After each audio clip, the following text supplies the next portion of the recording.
Our next relationship sin is invalidation.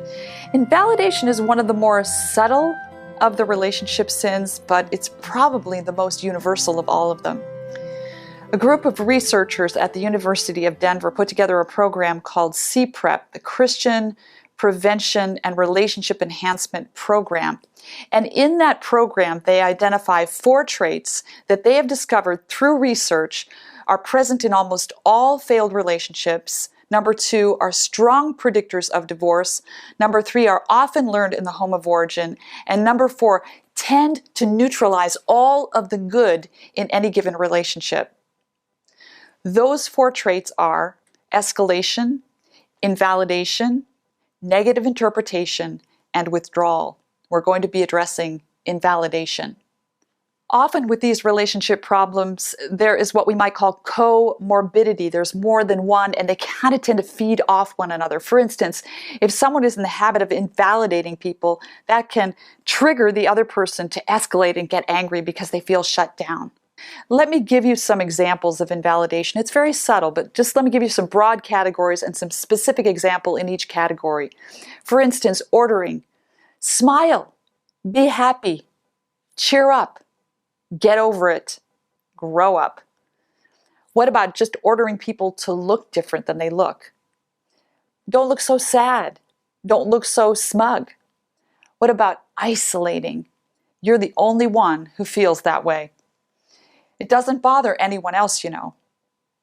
What about minimizing your feelings? You must be kidding. You can't be serious. Seriously? What about using reason? There's no reason for you to feel that way. Or you're not being rational. Or what about judging and labeling? You're a crybaby. You're too sensitive. You are overreacting. What about telling people how they should act or how they should feel? You should be excited. You should be happy. You shouldn't complain. You shouldn't be unhappy. What about sarcasm and mocking? Oh, you poor thing. Did I hurt your little feelings? What about guilt trips? Don't you ever think of anyone but yourself? What about my feelings? What about philosophizing or cliches? Time heals all wounds. Every cloud has a silver lining. There's a reason for everything. Or what about religionizing? I'll pray for you. God will help you. And this type of thing. It's only designed to shut the person down, not to really try to minister to them. I was presenting this in a public forum and a lady raised her hand and she said, "You've just taken away everything that I ever say. I'm going to have to sit quietly for the rest of my life."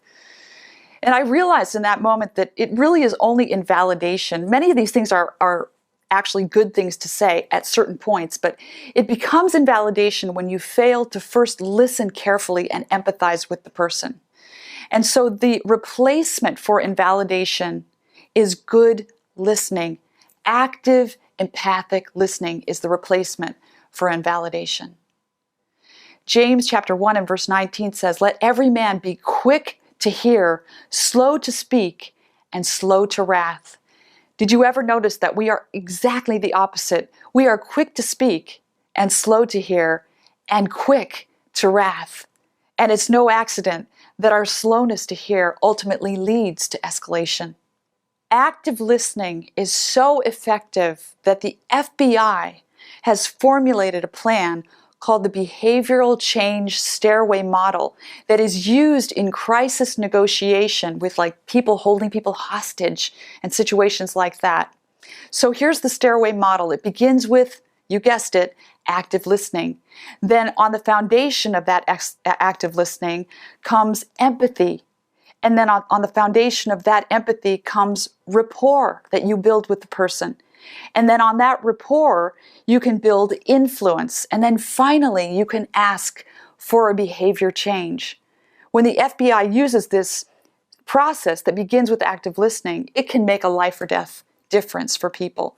And sometimes we find our relationships to be kind of hostage situations. And it can make a life or death difference how we deal with them. Some of the skills involved in active listening are, for instance, paraphrasing. Someone is saying, "Oh, this person insults me purposefully and speaks to me in a very cruel way in order to destroy my confidence. And you might paraphrase that by saying, you mean they're emotionally abusive? Another active listening technique is summarizing, listening to what a person says and then saying, now wait a minute, let me make sure I got you right, and giving them a big picture feedback of what they just told you. Another aspect of active listening is asking open-ended questions. Open-ended questions are simply questions that can't be answered with a yes or a no.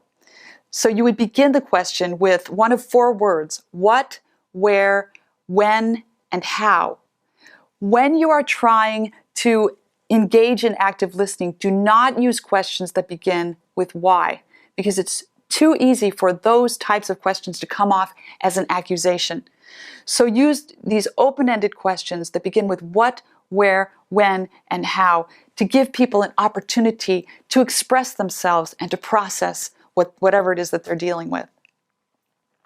Another good active listening technique is using I statements, simply saying to a person, you know, when you tell me about this person insulting you and treating you so cruelly, I feel so disturbed and I feel so much compassion for you, and I also feel some anger at them. That can help focus the conversation. You know, when it all comes down, most of us really don't want to be agreed with necessarily. We just want to be understood. And part of conveying that understanding is good, solid, active, empathic listening. Try it. You'll see the benefit.